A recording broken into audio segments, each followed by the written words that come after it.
Good evening and welcome to Chicago Tonight. I'm Paris Schutz. And I'm Brandis Friedman. On the show tonight, people are terrified to come out of their homes. Mayor Lightfoot's controversial gang ordinance does not get a vote at City Council. Our Spotlight Politics team on that and much more. Under all of this public pressure, Ms. Kirsten has followed the rules. But City Council does approve the mayor's pick to lead the city's police accountability agency. We are right on track with being able to lift those mitigations. Some COVID mitigations will be gone on Monday. We'll talk with Chicago's top doctor about recent COVID metrics. It's just a matter of doing two things at once. Illinois government's multitasking when it comes to registering people to vote. We look at preparations for this year's elections. Illinois gets ready to launch a phone and text suicide prevention hotline. River otters are returning to Chicago waterways. A new research project looks at how they're adapting.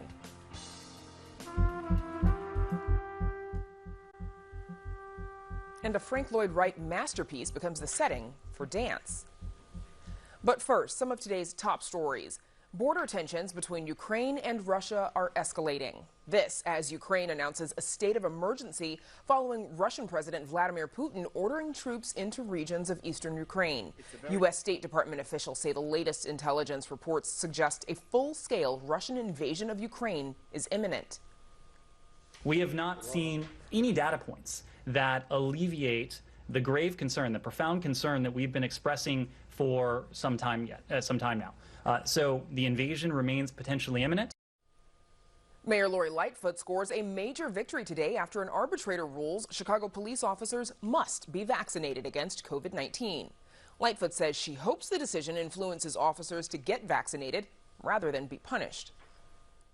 Well, my hope is that with the arbitrator's ruling, which we obviously welcome and have been anxiously awaiting, that this is going to be the signal for those members who are not yet vaccinated to get vaccinated.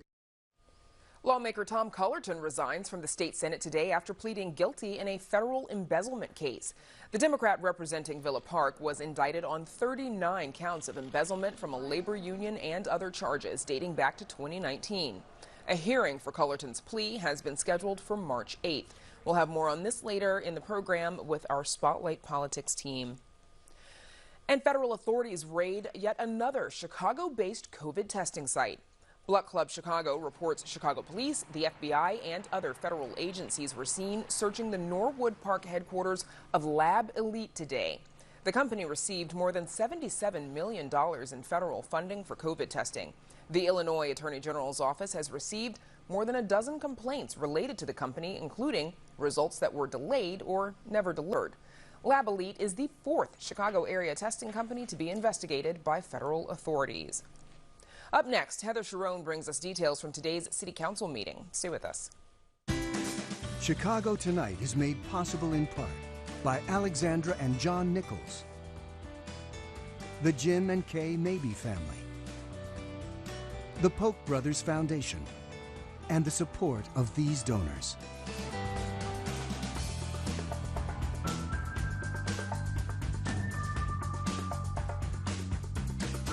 Mayor Lightfoot's controversial proposal to fight gangs fails to pass in City Council. It would have allowed the city to go after asset and profits earned by Chicago's gangs. Plus, alderpeople approved the new administrator for the city's police accountability agency. WTTW News reporter Heather Sharon joins us now with more. Heather, kind of a surprise here. Remind us what that gang asset seizure ordinance would do and all the criticism it's gotten.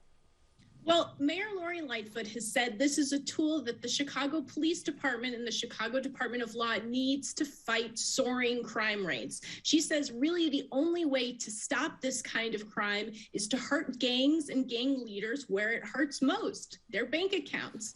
But opponents of the measure say that this measure won't do anything to stop crime because gangs are no longer major organizations anymore like they were back in the 1970s or even the 1920s. 1920s with Al Capone, and this measure will ultimately end up hurting Black and Latino Chicagoans who might have family members who are involved in gangs but are not guilty of criminal activity themselves. And there's just a lot of questions about whether it would be effective at all.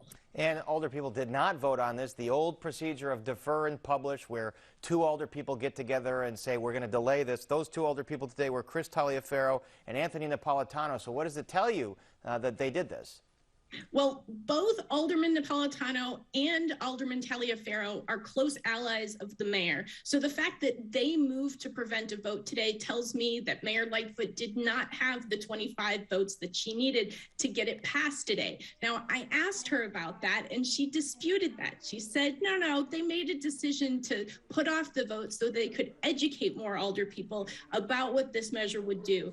But this is a proposal that's been around since September, and I'm not clear what isn't clear about this measure. You either are for it or against it, and it's clear that in politics, you know this as well as I do, Perry. If you have the votes, you vote. If you don't, you try again another time. I was going to say, if they had the votes, they certainly would not want to delay that. They'd want to get that done. All right, City Council also approved Andrea Kirsten as Administrator of the Civilian Office of Police Accountability. And here's a clip from Alderperson Maria Haddon making her case for Kirsten during today's debate. I can understand the strong feelings that you have. I wish that those feelings extended to the lives of Black residents in the city, as some of those same colleagues who've been so vocal are the same people who DMP'd a settlement.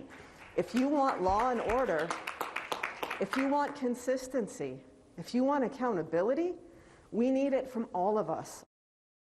Haddon there is referencing an earlier police settlement that was also blocked. So, Heather, despite Kirsten's approval today, there were still some criticism from some alder people. Tell us about that. There sure was. 14 alder people voted against confirming her to lead COPA, which is the agency charged with investigating police misconduct. And this nomination really sort of ran aground amid the release of a report that recommended that slain officer Ella French be disciplined for her role in the botched raid of Anjanette Young's home back in February 2019. Now, this report was put together before Ella French was shot to death during a traffic stop, but it was released months after her death, and it really upset a lot of alder people who thought that it besmirched Ella French's legacy and hurt her family that was already mourning. Now, Andrea Kirsten said she had no choice but to release this report as it was written, and that is the argument that carried the day today. And so now COPA has a permanent administrator, but this will be the last administrator approved by City Council. Explain why. That's right. Pretty soon, a new oversight board is going to take effect of members of the Chicago community, and it will be up to that board to pick the next head of COPA. That will no longer be up to the City Council. All right, Heather, and what are some of the big things that Kirsten has ahead of her with COPA? Well, she has a huge amount of work ahead of her.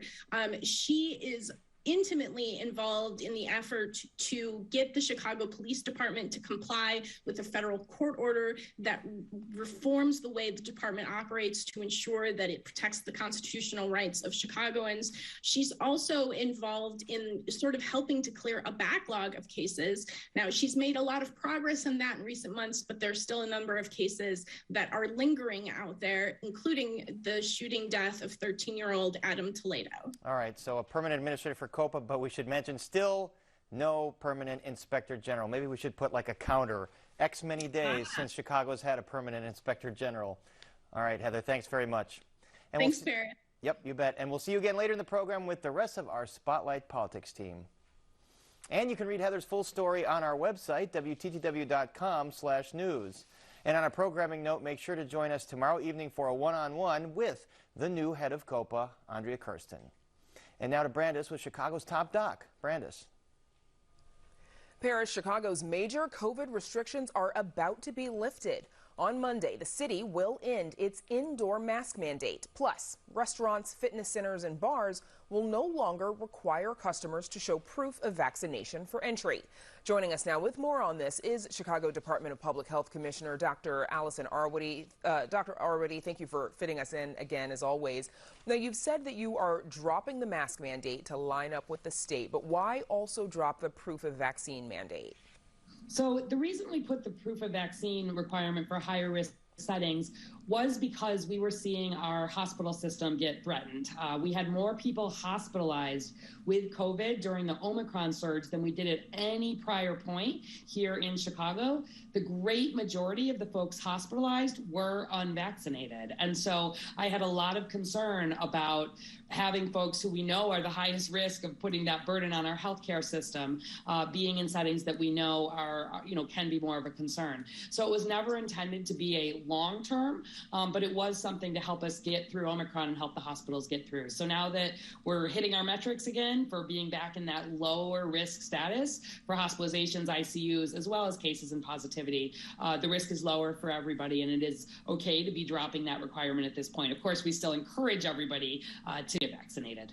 Now, the CDC recommends mask mandates in places where COVID transmission is high or substantial. And with the city's data as of yesterday, we're still at a substantial transmission rate with cases. Why go ahead and make the call to drop the mask mandate before that risk of transmission is a bit lower? Yeah, so really, I expect the CDC will be updating the metrics for what we're looking at in a more long-term way. Just over these last couple of months, as we've seen so much more availability of the at-home tests, it's been harder to just make decisions based on cases or even positivity. We're doing a lot more testing of asymptomatic children in schools. There's a number of things that have really changed. And so the fact that we're seeing still, we're between 200 and 300 cases a day, which is very good compared to the 10,000 that we were seeing at the peak. And our positivity is all the way down to 1.5%. If our positivity were still sitting at 5, 6, 7%, we wouldn't be able to be there. But knowing our positivity is that low, we've said we needed to hit 3 of our 4 metrics for cases, positivity, hospitalizations, and ICU. We've hit the 3, and the cases continue to downtrend. So we may even hit that one by Monday. But I was very confident based on the direction things are going and generally the risk overall that we are in the same place from a risk perspective as we were even, you think back to early last spring where we were able to drop the requirements. We're there again. Now, businesses, can they still decide on whether or not they want to keep a mask or a vaccine mandate? And what kind of advice do you give to those businesses in making that decision? Yes, absolutely. And I do want to be clear, there will be settings that masks remain required. Transit, hospital settings and healthcare settings, long-term cares, et cetera. But yes, we do expect, and we've already seen certain businesses and certain settings make that decision, and we're fully in support of that.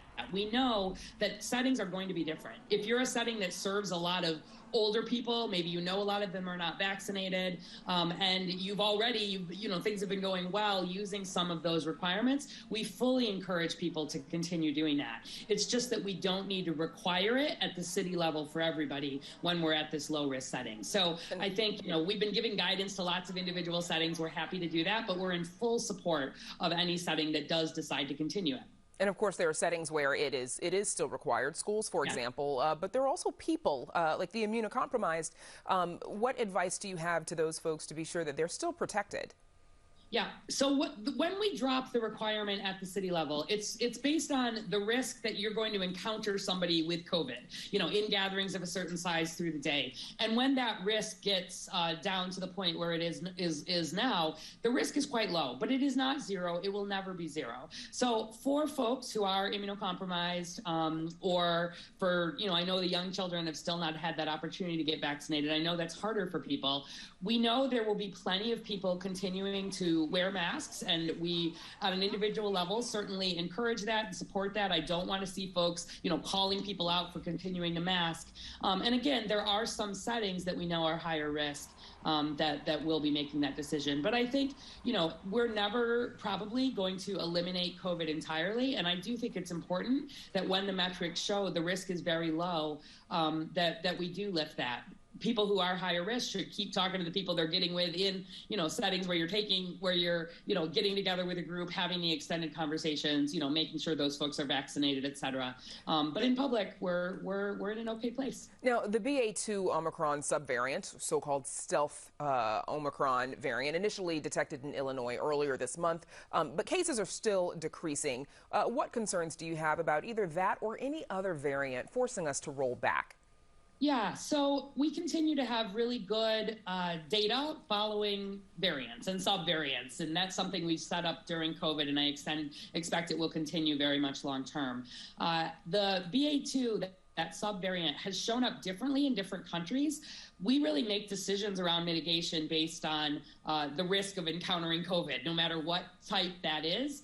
For me, the biggest concern would be if we were to see a variant emerge in the future, especially that vaccines did not work well against. Vaccines continue to perform absolutely amazingly well against COVID, and especially against those severe risks, the hospitalizations and the deaths. So my biggest concern would be if we saw a variant emerge where that was no longer true, we would have to really, think about acting fairly emergently. But otherwise, if folks are vaccinated and boosted and all the other things, then I think we'll continue to monitor. But when we are in a good place locally, it is appropriate to make that decision based on our situation here and now. And we're almost out of time, Dr. Arwady, but while we've got you, before we let you go, I wanted to ask you about the CDPH's final decision to deny the permit for Southside recycling on the southeast side. Give us a sense of what led to that decision for you all. Yeah, so we did a health impact assessment, which is a long engagement that was at the recommendation of the US EPA and done in conjunction with them, as well as part of the CDC and an environmental consultant. And really, we found that in an already overburdened community, there were some increased risks to the environment, to human health and quality of life, as well as a history of some problems with compliance with existing regulations. And so in that setting, we felt the appropriate course was to not approve the permit. Okay, Dr. Allison Arwady, thanks as always for joining us. We appreciate it. Thank you. And now, Paris, back to you. Thanks, Brandis. A new report estimates an additional 111,000 voter registration applications have been processed at Illinois Secretary of State facilities annually, thanks to a 2018 automatic voter registration law. But advocates say Illinois can and should do better. Amanda Vinicky joins us now with more and a look at how things are going otherwise this election year. Amanda. Yeah, Paris, we are about 4 months out from the June primary, and summer may feel a ways off. Way too far off, in my opinion, but things are going to get rolling pretty darn soon, especially if you are one of the candidates looking to get on that primary ballot. They can start to turn in the petitions that are required to officially be a candidate starting in about a week and a half. March 7th. And again, only once those petitions with voter signatures are in are they officially considered candidates. Then you're going to have early voting beginning already mid-May. Elections authorities are making preparations.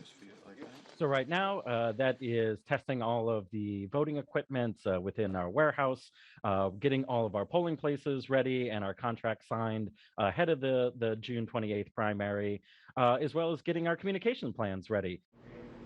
Max Bever with the Chicago Board of Elections says sometime in April, Chicago voters should expect to get something in the mail. For many, that's going to have updated information about their representation in Springfield and Washington, because voters might well find themselves in new districts thanks to that once-in-a-decade redistricting process. Chicago voters will then also be able to apply to vote by mail in this upcoming election or permanently. A vote by mail application. We know many people, still may have concerns about going to vote in person. They can take the vote by mail option for this upcoming election. But as recently passed state law, they can also join this permanent roster list where they can receive their ballot through the mail for all upcoming elections until they choose otherwise. Jean Kazmierek is the DuPage County Clerk. Well, from my vantage point, I feel so good about where we are now. And especially because for the first time in 20 years, DuPage now will have 100% paper ballots. Now, Kazmierek ran for clerk after becoming active in the elections process back as a concerned resident. And she says that voting is always important and that it should not be taken for granted. That is a similar mindset to that of Keegan Hollier with Illinois PERG. Paper ballots are the gold standard. And when you have a paper ballot, you can return to it, look at it, and know that that ballot has been counted.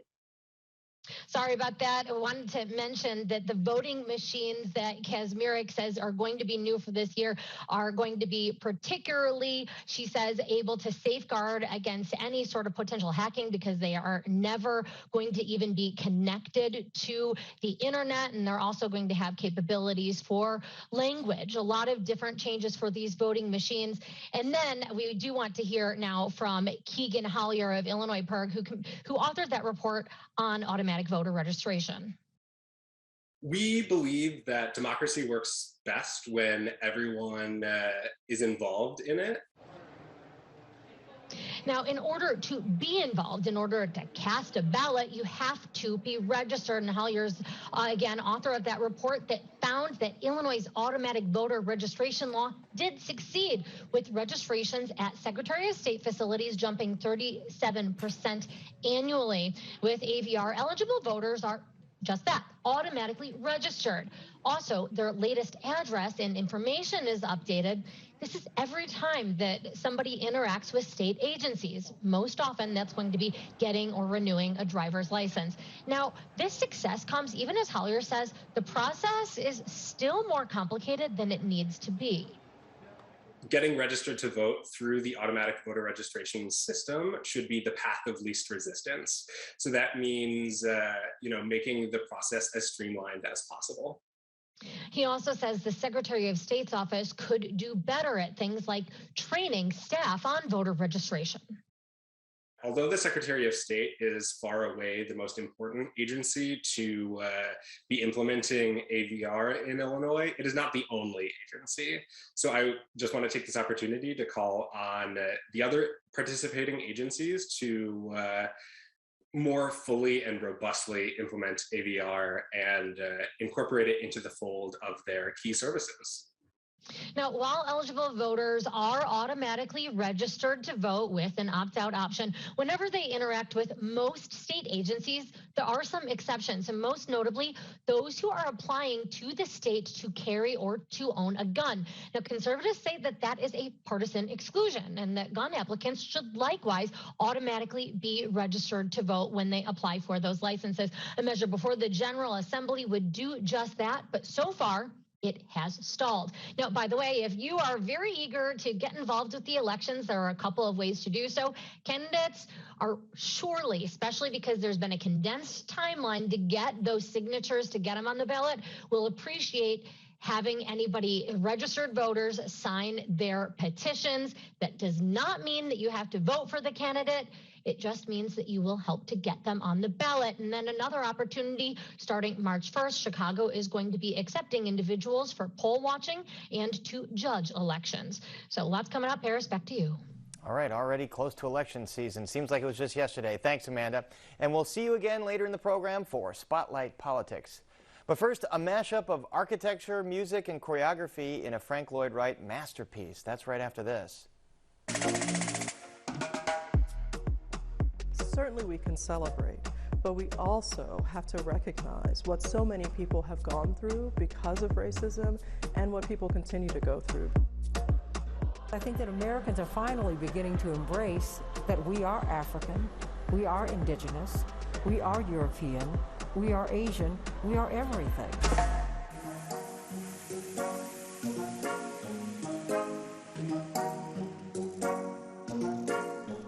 And there's much more ahead on the program, including details on a statewide suicide prevention hotline. But first, it's an uncommon pairing of great architecture and modern dance. In Oak Park, a Frank Lloyd Wright masterpiece will soon be setting for performance. Producer Mark Vitale visited Unity Temple to find out what makes these dancers move.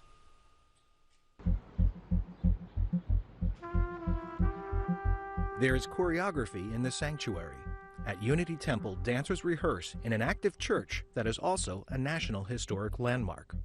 I think what happens when people come into the space is they really respond to the nod to nature and light that Frank Lloyd Wright put into the space, and then also the sense of order.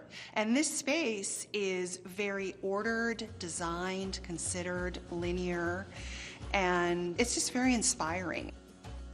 It's a beautiful way to see the dance framed by the space, but it's also lovely to see the space with the human form in it.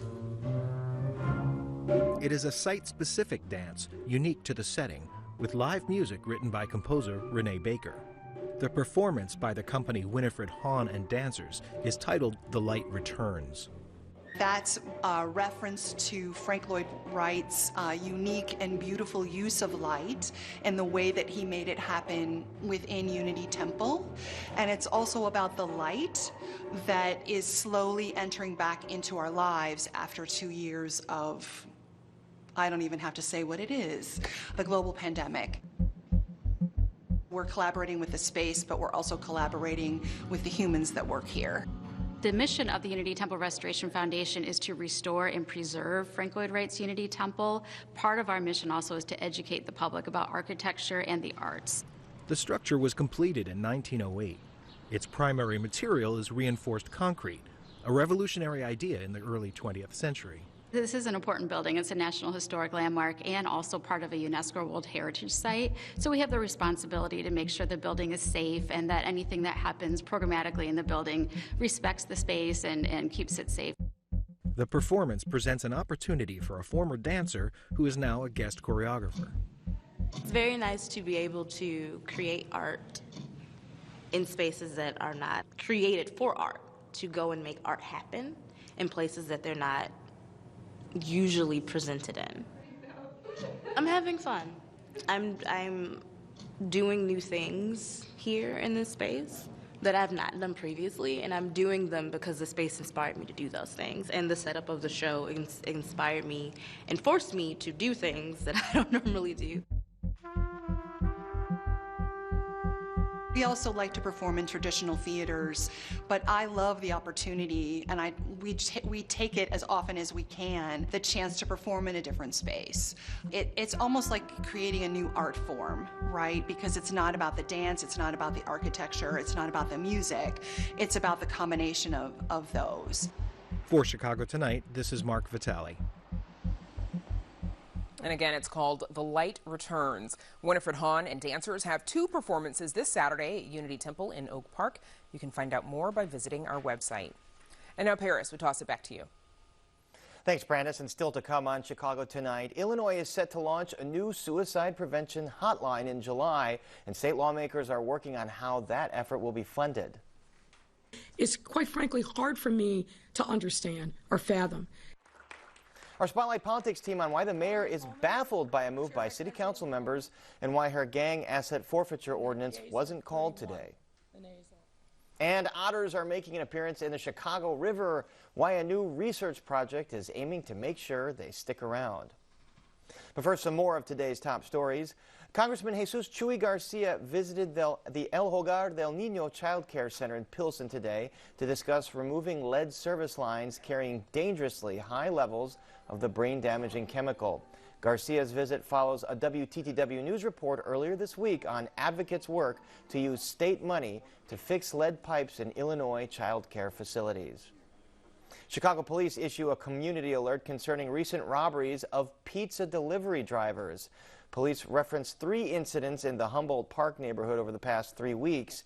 In the most recent one occurring last weekend, police say a delivery driver was shot multiple times after refusing to let the suspects take their car. And the week of wild weather in the Chicago area isn't over quite yet.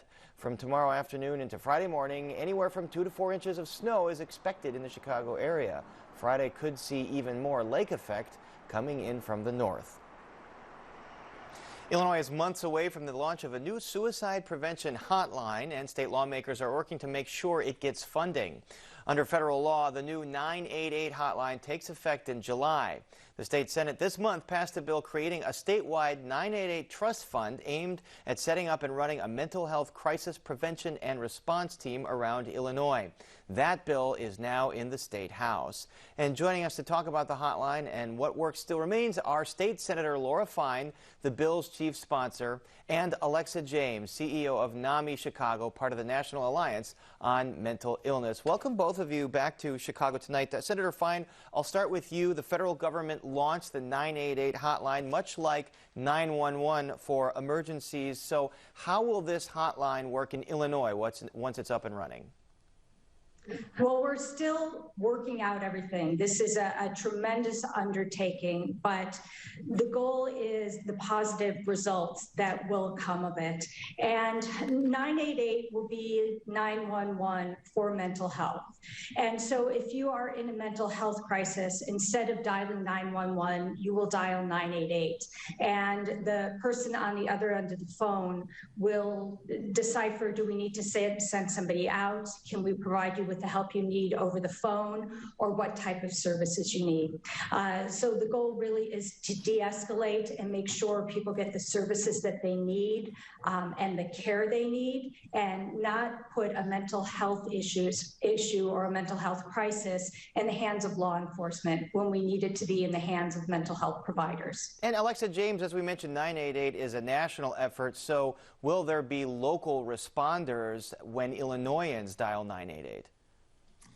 Yeah, I mean, it's definitely something that we're really interested in celebrating and making sure happens. I think what we have to be really clear about is this 3-digit code that is this national code, a tremendous and exciting opportunity, is a front door to mental health care. We need to make sure that on the other side of that door, there is comprehensive services. We do not want to disappoint callers who are sticking their neck out bravely, asking for help, or teenagers who are texting for support. We want to make sure that we have an infrastructure involved. And if we do, we have to make sure that on that other side of the door, that we have appropriately resourced and invested in resources that we currently are still building, that we don't have. Part of the to your regional question, Paris, is part of our push to make sure that these call centers are hyper-local and hyper-regional is exactly to your point. Because if you're calling in crisis in Champaign, or if you're calling in crisis from Chicago and you're answered in Champaign, they don't necessarily understand the intricacies of the pilot mental health dispatch that we're doing in Chicago, or our CARES team, et cetera. So it's super important that there's some fluency and that we have adequate mobile crisis response, 24-hour living rooms, adequacies in terms of people if they do have to go and do an in-home intervention, that we have all of that stuff available to folks. And Senator Fine, Governor Pritzker in his budget proposal allocated $70 million toward crisis response services for folks that do dial 988, $5 million specifically into the fund that your bill creates. Why is this funding important? Well, this funding is essential because we need to be able to get 988 off the ground in a successful manner. And you can't do anything without funding these projects. We have to make sure that we are able to hire the people to work the lines and make sure that we have the services in place. And all of this takes funding. And in Illinois right now, I'm just proud to say that we are making the investment in this life-saving phone number that's going to impact so many families. And Alexa James, you talked about some of the challenges of making sure there are local responders. The hotline's set to go online in July. What are some of the other hurdles that this faces before it gets up and running? Well, I think it's transformative, and fortunately, this is a project in which we get to lean on our neighboring states, because everyone's building this right now, and it, like Senator Fine said, it's a huge lift. I mean, what we have to get through too is Medicaid reform, so that agencies who are providing this mental health support actually have adequate resources to do so. We have to make sure that there's real longevity and connection, and that these aren't transactional calls. Just when somebody is in crisis, it doesn't mean that there needs to be a stop. There needs to be a stop of the cycle of crisis. And so do we have long-term support to link them back to in communities, like a therapist, stable housing, et cetera? So I think that that's really important for us. We certainly learned that on NAMI's helpline, the importance of not being transactional, but really being that supportive ear and listening to people and then following up and being able to connect. I think that the rapport building too is going to be exceptionally important, because this is just like we say to 911 call takers, you're the first line of de-escalation in a crisis. These clinicians who are going to be manning the phones are the first, sometimes trust building for folks in the mental health system that have not felt trust in the mental health system before. Certainly there's going to be a lot of responsibility then for some of those folks on the other end of that line. Senator Fine, in addition to this, you're working on a mental health omnibus bill that deals with a number of things. Give us the bullet points of what's in this bill. Absolutely. And I should mention we're looking at some of those right now, but go ahead. Okay, and I'm not quite sure what you're looking at, but I'll give you my nutshell. I was very proud that this bill passed with bipartisan support unanimously off the floor today. And this is something that we've been looking at and started working on over the summer. And we started working with our mental health providers. And what we found is we have a workforce shortage. A very sad issue came up when we had a subject matter hearing this summer. And this was one of our they had 27 open beds, but they also had a waiting list. And the problem is they can't fill those beds because they don't have the staff to work those beds. And we have to make sure when patients go inpatient that it is a safe and supportive environment. So this bill will hopefully take care of a lot of the issues we're seeing right now. It looks at licensing people, and it cuts the red tape if you are licensed out of state and you want to practice in Illinois. It also streamlines the process if you have been out of the workforce for a number of years and you want to get back into the mental health workforce.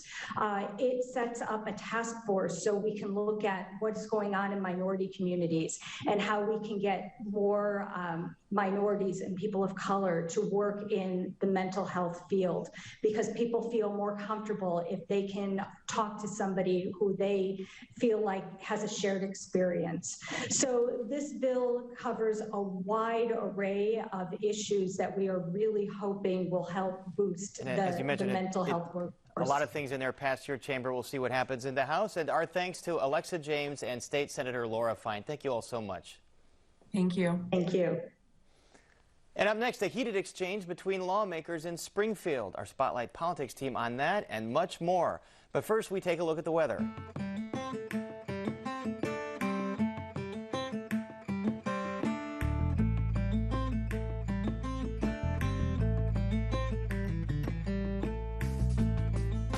Politics of lifting mask mandates and a profanity-laced confrontation between state lawmakers on the House floor. Those are just some of the stories for our Spotlight Politics team. Welcome back. Amanda Venicky, Heather Sharon, and Paris Schutz. So let's start with the politics of COVID. Chicago is aligning with Governor Pritzker's statewide end of the mask and vaccine mandates on Monday. Cook County is following suit. Heather, masking, though, it's not ending in all places just yet, right? That's right. You will still have to wear a mask on public transportation, in hospitals, and in other congregate care settings. Those are rules set by the federal government that the city, the county, and the state don't have the power to lift. And according to the Centers for Disease Control, all of Chicago and all of Illinois, for that matter, remains in a state of substantial transmission of COVID-19. So they recommend that everyone wear a mask indoors, regardless of what the rules in the city and state say. Now, masking, of course, will continue at Chicago Public Schools as part of the agreement between the district and the union, but many school districts have gone mask optional. Paris, is this confusing, divisive?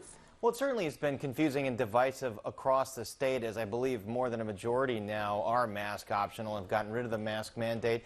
But at CPS, probably a little less divisive. I think parents understand the union dynamics at play, so CPS is going to keep their mask mandate because of the labor agreement between CPS and CTU that keeps it in play. Teachers want to make sure that the vaccination rates for the youngest students lift a little bit before they're comfortable removing that mandate. It should also be noted that the Archdiocese of Chicago announced it will lift its mask mandate for its schools with the city on Monday. Probably been a little more controversial within that system than it has been in the CPS. And a reminder, Paris, you just mentioned, of course, parents understanding the dynamic with CTU. Those teachers walked out for 4 days in order to get to this agreement. That includes the masking that maintains it in Chicago public schools.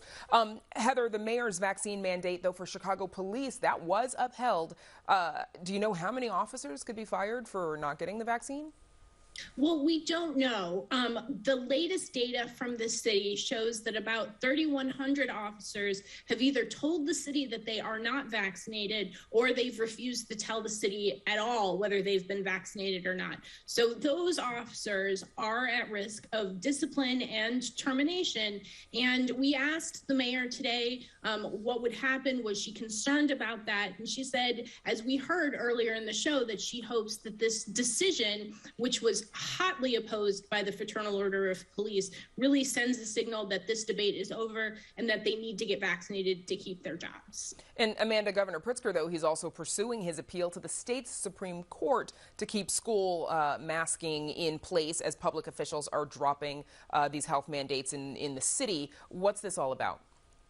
Well, so this is going back to a Sangamon County judge order that allowed this kind of chaos to reign and really had schools decide for themselves. The governor has long maintained that his executive order should remain in place, but it's not as if the state really has an enforcement mechanism. He's asking the state's high court to take this up in an expedited fashion.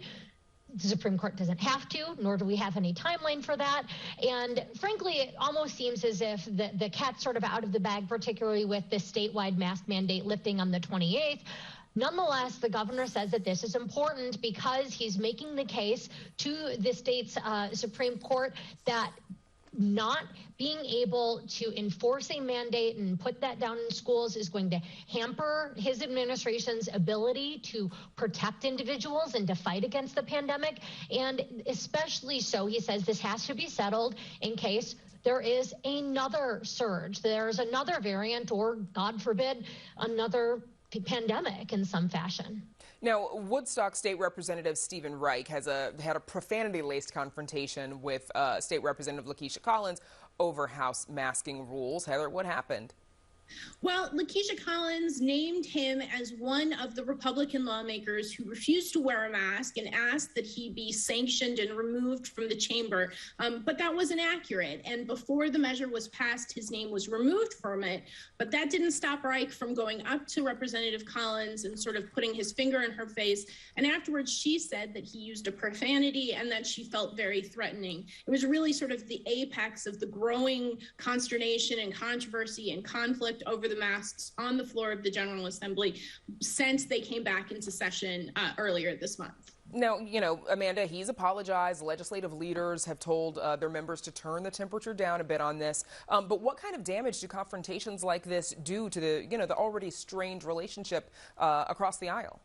Across the aisle, and actually, Brendis, I think it's within parties as well. There is a lot of feuding. There's a lot of frustration. This is some pretty tense stuff. Some of the things that you're seeing play out in schools, in families even, are likewise playing out in these caucuses and in Springfield. So it certainly doesn't help. And again, these are elected officials. You want them to be the leaders, the role models. You did have the top leaders in the House, so House Speaker Chris Welch and then Minority Leader Durkin, did meet behind closed doors, talked it out some, but there really has been sort of a lot of ratcheting up the temperature, not just with masking, but with a lot of the provisions that you're seeing put before the General Assembly. So even if we're not going to see any sort of confrontations or maybe fewer swears, which, by the way, has happened before in Springfield, I've witnessed some of that for sure. I do think that before session is set to adjourn in April, you're going to see a lot of across the aisle fights, just verbal ones with everybody behind their desks, hopefully. The question is whether they'll remain masked. I guess we'll see how that plays out. Playing nicely. Not the first time anybody's used profanity in Springfield, for sure. State Senator Tom Cullerton, he has resigned his seat. He is planning to plead guilty to embezzlement. Now, Paris, last week, Patrick Daley Thompson lost his aldermanic seat to a conviction. Now, another member of a political dynasty is going down with federal charges.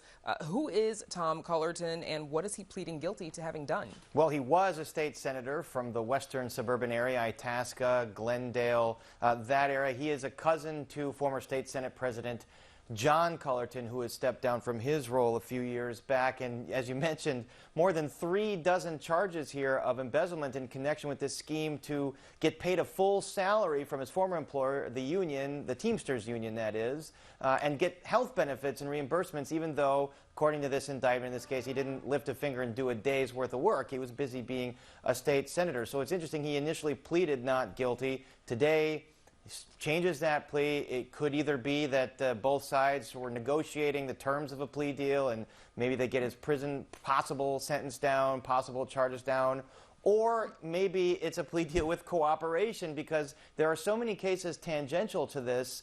The guy that allegedly arranged this sweetheart deal for him, John Coley, the former head of the Teamsters, Local 701, I believe, he's struck a plea deal in his own federal case. And then tangential to that is investigations into this TV studio, the Cinespace Studios on the southwest side. The former CEO of that, Alex Pisios, was reported to be an FBI mole. So there's like this tree trunk of federal cases or investigations, and then these branches, and then branches have branchlets, and maybe Cullerton knows something about any of that, and maybe he doesn't.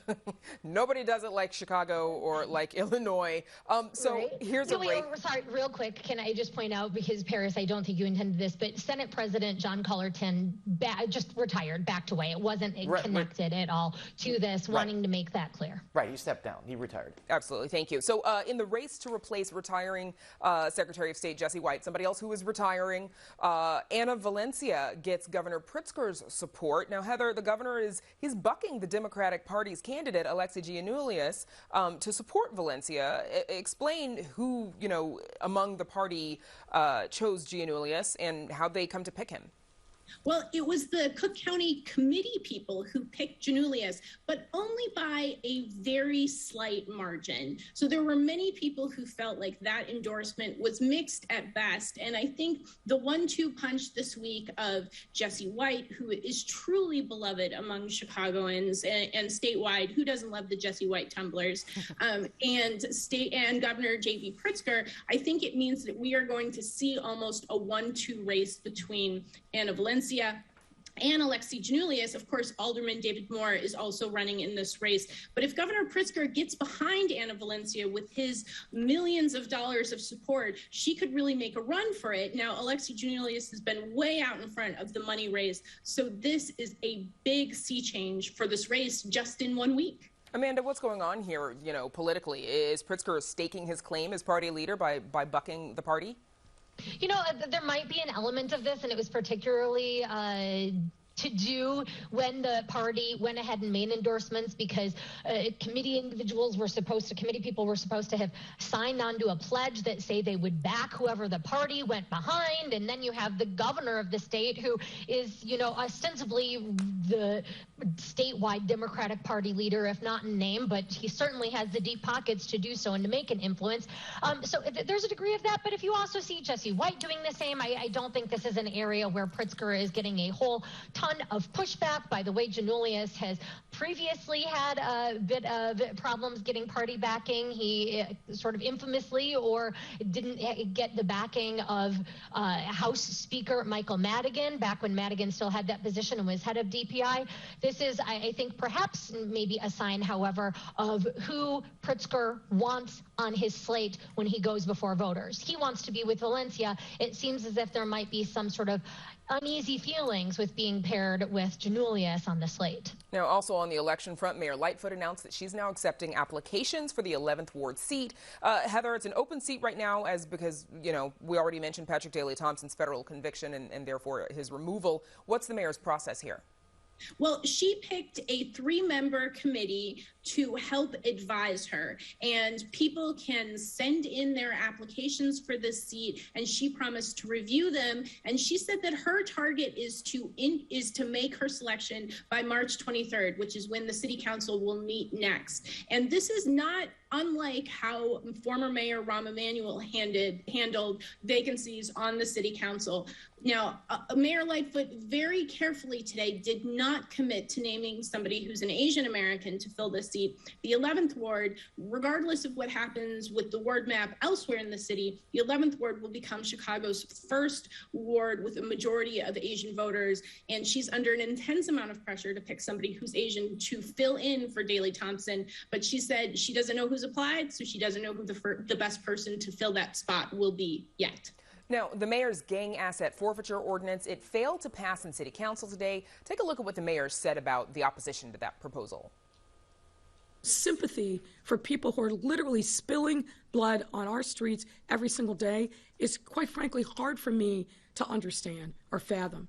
And the notion that somehow this ordinance won't make a difference, or I've also heard that it's going to make matters worse. Tell that to the people living in neighborhoods that they are terrified to come out of their homes, live a normal life because they are afraid of gang violence. Heather, what happened today? Well, she just didn't have the votes, and she's hoping to lose the battle today, but win the war at another time. But as I was telling Paris earlier tonight, I just don't know what more she can do to convince alder people to get on board. And if she hasn't been able to close the deal with them to this point, in the face of such a deluge of opposition, I'm not sure that it will be any different in a month from now. But the mayor has been known to twist arms, and I wouldn't count anything out at this point. Paris, talk a little bit about the politics of this, because obviously it seems like protecting gangs would be bad politically, but that's not what the opposition is arguing. Well, and it's interesting, you don't see an opposition every day that consists of progressive groups and then the far-right leader of the FOP, John Catanzara. They were all in opposition to this, and the progressive groups were saying, you know, the police department wanted this, but they didn't really present any evidence that it would lead to reduced homicides, and John Catanzara just called it kind of nonsense, political theater. It's also not every day that something passes committee and then doesn't pass the full city council. Usually it's like a rubber stamp after that, but the thing about the Public Safety Committee is you had a lot more sort of pro-police alder people there, and they got that through there, probably not as proportionally represented in the full city council, and then you see the result that you had today. So also Andrea Kirsten's confirmation to lead COPA, that was approved by City Council today, as you reported earlier. Heather, in the end, was this a controversial vote, or did she sail through? So she won by 31 votes with 14 against, and so that seems pretty lopsided, and it was. But there were many moments where her nomination was completely in peril because of COPA's release of the report that named Ella French the slain police officer and recommended she be disciplined. But Andrea Kirsten really was able to convince alder people that she had no choice to release that report. And she asked, do you really want a head of COPA who's willing to change reports for political sensitivities? And given everything that the city has seen with misconduct and cover-up, I think that was a compelling argument, especially for progressive aldermen, even if she couldn't win over the conservatives on the city council, who really blasted her today in really harsh and personal terms at times. Wow. And of course, as Paris mentioned earlier in the program, we are expecting to have the new COPA chief join us tomorrow night on the program, so we'll get to hear from her then. That is Spotlight Politics, thanks to Heather Sharon, Amanda Vinicky, and Paris Schutz. And we're back with more right after this.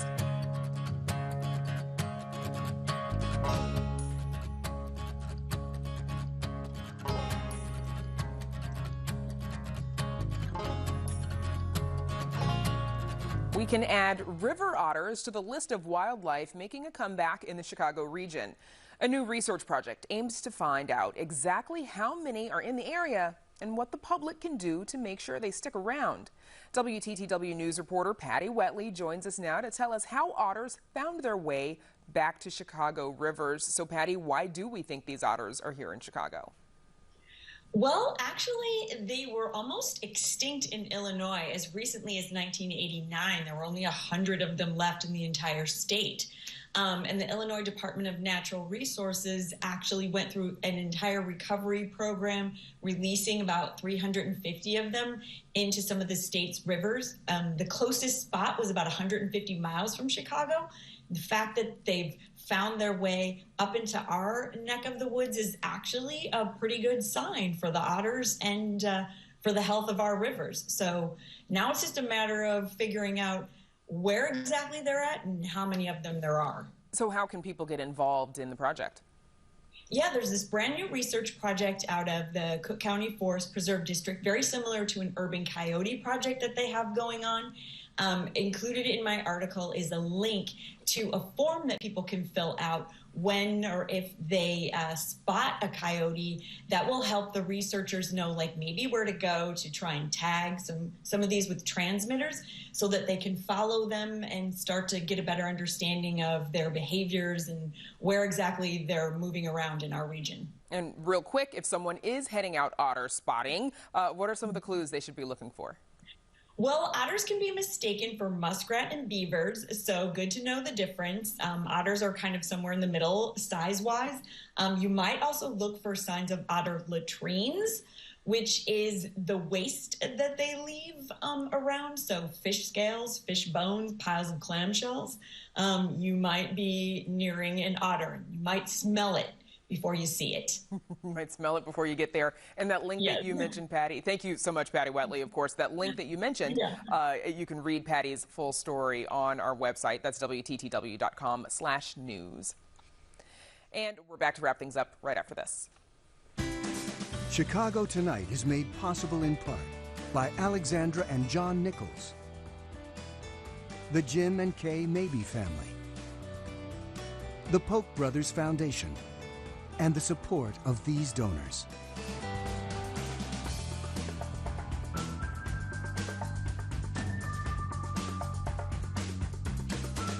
And that's our show for this Wednesday night. Don't forget to stay connected with us by signing up for our daily briefing.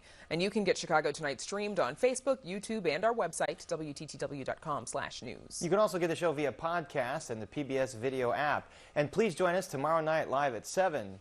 Tackling health disparities amid the pandemic. We visit Roseland for our In Your Neighborhood series. And trapeze routines with the acrobatic Teatro Zanzani Ensemble. Now, for all of us here at Chicago Tonight, I'm Brandis Friedman. And I'm Paris Schutz. Thank you so much for watching. Stay healthy and safe, and have a great evening.